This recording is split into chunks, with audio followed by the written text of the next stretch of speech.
Magandang araw sa inyong lahat mga kamatsas. Ngayon naman pasadahan natin ang kaganapang nangyari kagabi sa game number 9. At muli po maraming salamat sa mga sumuporta sa ating live streaming sa Facebook kamatsas at sa YouTube. At ngayon po ay game 10, rest day. Kaya bukas na ang resume. Ngayon pag-aralan naman natin ang nangyari sa kanilang game 9. Nag D4 si Gukesh, Knight F6 si Ding, C4, E6, G3. Ayan na naman po si Mr. Catalan. Bishop B4 check, Bishop D2, umaatras talaga. Sa live streaming po natin ay naipaliwanag ko yung ng kaunti, no? Itong Bishop E7 na nang abala lang ito sa puti, kinukonsider na itong Bishop ay loss of tempo. Ito kasing Bishop hindi dapat dyan nakapwesto. Dapat nasa F4 yan o kaya sa G5 o manatili munang nasa C1. Yan. Tapos ang D2 square, para kay knight yan, mas maganda. Sa Catalan ha. Kaya kinukonsider ng black na okay, sumala na yung galaw ng bishop mo, pang-abala yan sa middle game mo, balik na ako. So yan po ang teknika niyan. Bishop G2, nag D5, Knight F3 at nag-castling. At sa mga hindi pa po nakakaunawa kung bakit hindi kinakapture ang libreng pawn na yan, gambit po kasi yan, madali ilang mabawi. Pag Queen A4 check, bawi agad. Okay, kaya mas ibinubuhos ang atensyon sa pag-develop na lang. Castling, C6, ayan o, pinagtibay dito yung D5, Queen C2, depensa na. At Knight BD7, develop, Rook D1 para magkabukasan man sa gitna, yung Torre ready na. At nag B6, ayan, para yung Bishop, simpleng ide-develop po sa B7. Okay, nag Bishop C3, ayan. Bakit nag Bishop C3 dito? Para yung knight ilalagay sa D2. Sabi ko nga po kanina, pag Catalan, madalas nakikita ko knight D2 ang development, hindi sa C3. Kasi kung diretso knight C3, baka hindi mabawi ng puti ngayon. Baka hindi mabawi eh. O, ang kunat niyan, halimbawa kung pagpalagay na natin i-compensate ng puti sa pamamagitan ng naiwang sentro, kontrolin, magbi-bishop B7. Ang tanong pa rin is paano mabawiin yan? Halimbawa kung mag A4 para walang B5, A6 lang yan, B5 pa rin yan. Nako, imagine niyo po ang kunat niyan. At ang challenge dito ng puti is gaano kalakas or gaano kasiguradong mako-compensate ng center pawns na yan yung loss of pawn. 'Di ba? O yan. Kaya dito nagpapaniguro. Nag-bishop C3 para dito i-develop at nag-bishop B7. At dito naman, para sa kaliwanagan lang din po, pag kinapture naman yan, ano pagkakaiba? Meron po kasi kagad intimanong knight D5. Ayun o. O diba? Meron kagad malakas sa ganyan eh. Bukas na bukas. Kaya masyadong hilaw pa para gawin ng black yung D takes C4. So nag-bishop B7 muna, yun nga lang on time, meron ng suporta yung C4. So sakto. Queen C7, Rook AC1 at nag-Rook FD8. Ito po naalala ko sa ating streaming na ito ang novelty. Pero para sa akin po hindi ko tinuturing na novelty kasi halos yan naman din talaga ang logic. Sa old line kasi is Rook AC8 tapos sinundan din ng Rook FD8 na iba lang ang sequence. Okay? At nag B4, ayan. Dito ako napabilib kay Gukesh oh. Kasi yan ang tira ng computer talaga eh. Ang idea, mabigat. Magsi-C5. Yan po ang mabigat na idea niyan. Yung paghinayaan niya, halimbawa, maparok AC8 ang black dito, naku, magsi-C5. Magiging malaking problema ng black ito sa developments. At ipit ang bishop, ipit ang galawan.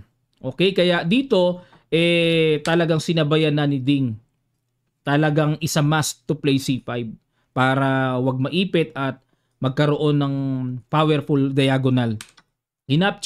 Capture, and then Queen B2. Ayan, para concentrate dyan. May pressure sa G7. Knight B6. Ayan, dito abangan sila, no? Kahit natapatan yan, ikaw ang kumain, hindi ako kakain dyan. Nag-aabangan sila. Ayan, nilagyan ng pin para di makapalag yung knight. And then kinapture na yung C4. Knight takes C4. Bishop takes F3. Ayan, ito yung medyo may laman, ano? May bigat yung sequence nito. At kinapture na yung knight. At bakit? Halimbawa kung mag-bishop takes F3, magda-knight takes C4 po kasi. Dito dapat maliwanag po yung nakikita natin. Sequence by sequence. Ito kasi mangyayari oh. So bitin ito, daming bitin oh. Bitin din yung Torre, bitin ang Rook sa D8.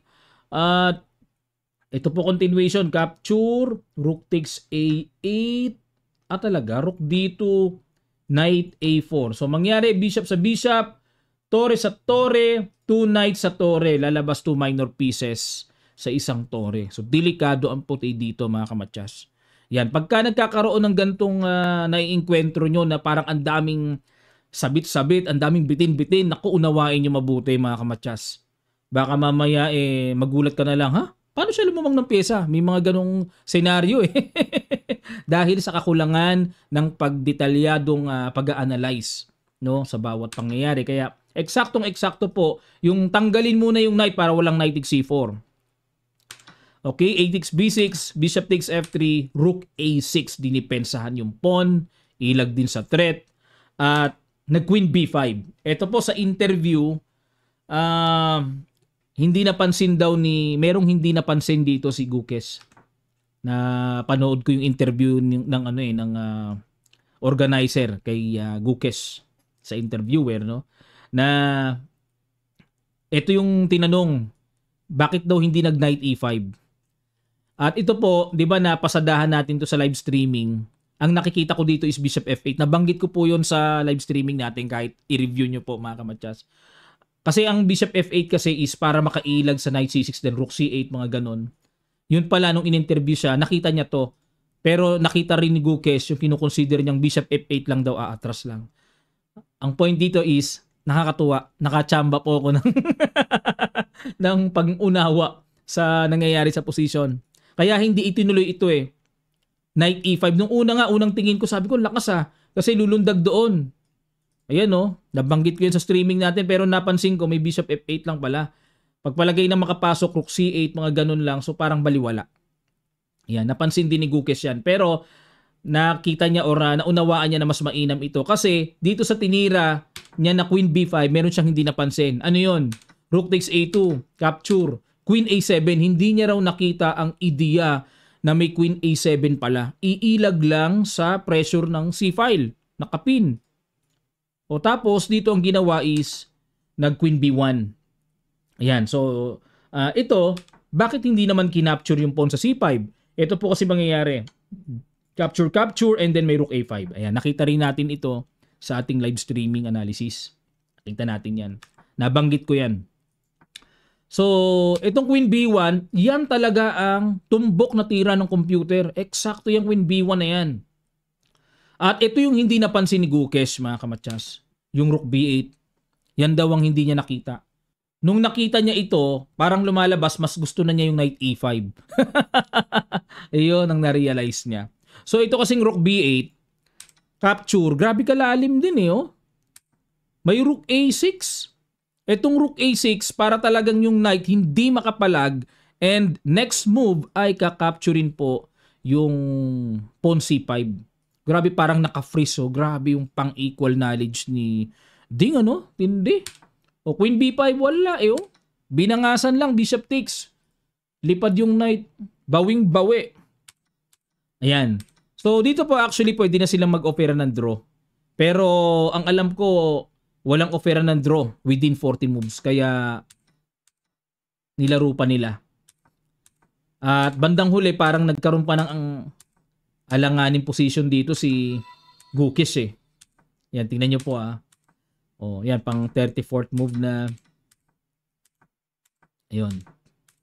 Ayan 3 pawn islands kasi kay Gukes. Kay ay 2 pawn islands lang. Mas solid-solid ang pawn structure. Kung tutuusin po na usapang pawn structure, mas okay pa dito yung side ni Ding. Yan, mas solid pero tabla pa rin talaga. Yan po yung nangyari. So, ayan, para po sa kaalaman natin, yan po ay very easy to draw. Ayan.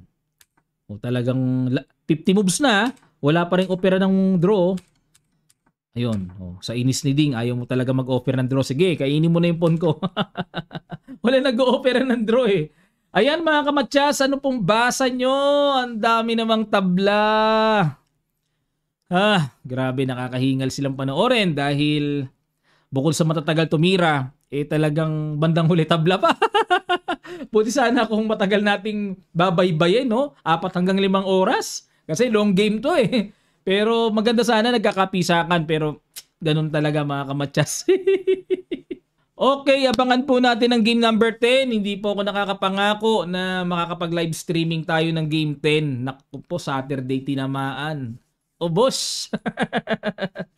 Pero Sunday baka pwede. O, game number 11. So, yan po mga kamatsas. Maraming salamat po sa inyong pagsuporta sa ating live streaming. Sana laging ganon. Pag may live streaming tayo, suporta po kayo para ganahan naman tayong mag-live stream. At nako, sino na ba sa kanilang dalawa ang napupusuan nyo mga kamatsas sa inyong pakiramdam? Sino ang bibigay at sino ang mananatiling matatag? Ano po ang inyong prediksyon, nararamdaman so far after game number 9? Lapag nyo lang po sa comment section below. Babasahin ko po ang inyong mga komento. Maraming salamat. Magkita-kita pa tayo sa mga susunod pang chess updates.